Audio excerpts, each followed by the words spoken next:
Okay, so special tuning note with this. I'm just going to be in a basic drop D tuning. So just take the low E, drop it down to a D, keep everything else the same. So we'll have D, A, D, G, B, E. But the interesting thing with this, if you're trying to play along with the recorded version, he's somewhere kind of stuck in between an E flat and a D. So it's like it got pitched down like a quarter of a step, or half a pitch. So it's kind of this funky in between tuning that he's using there, or it's just been pitched or something. So it's kind of off a little bit. But just for simplicity purposes here, I'm just going to be in a drop D tuning, and works just fine. Like I said, if you're playing along with the record, it might be a little funky sounding.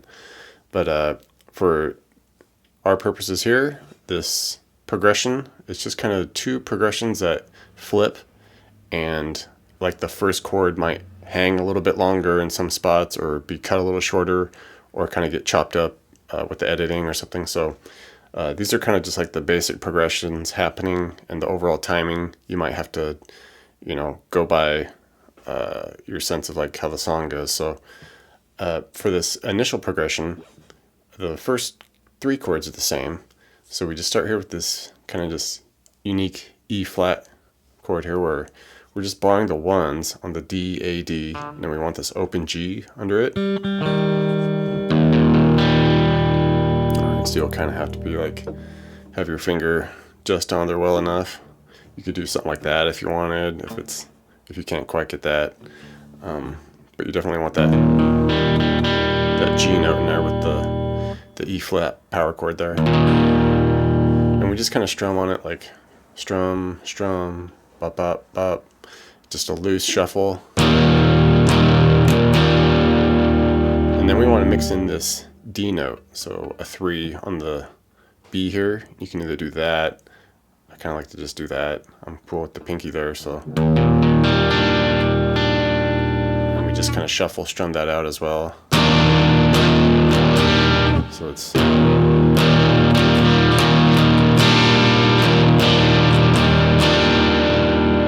That makes it an E flat major 7.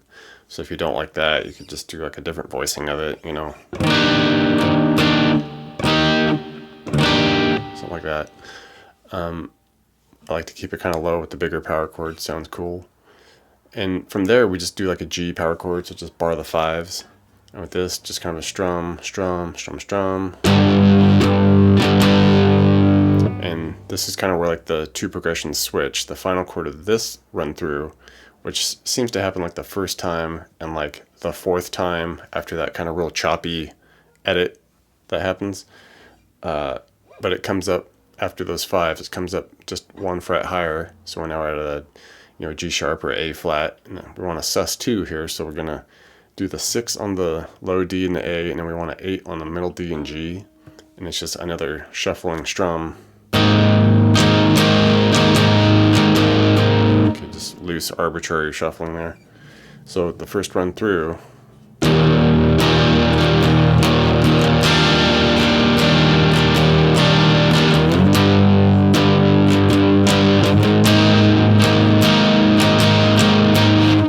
in the second progression, like I said, the first 3 chords are exactly the same. The E flat, the E major, E flat major 7.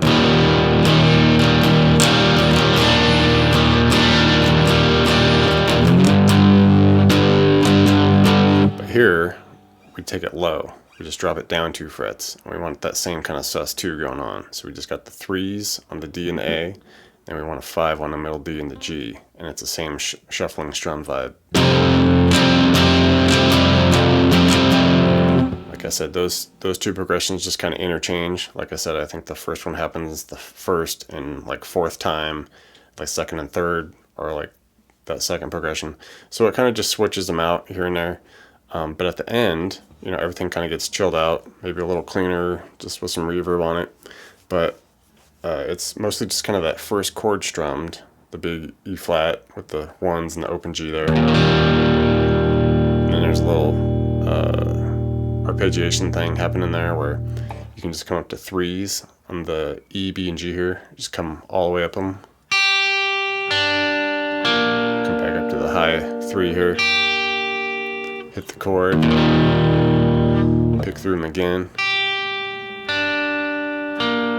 and you can hit like the 6, just lift off to the 3E, and it kind of fades out, and that pretty much gets you through the whole song.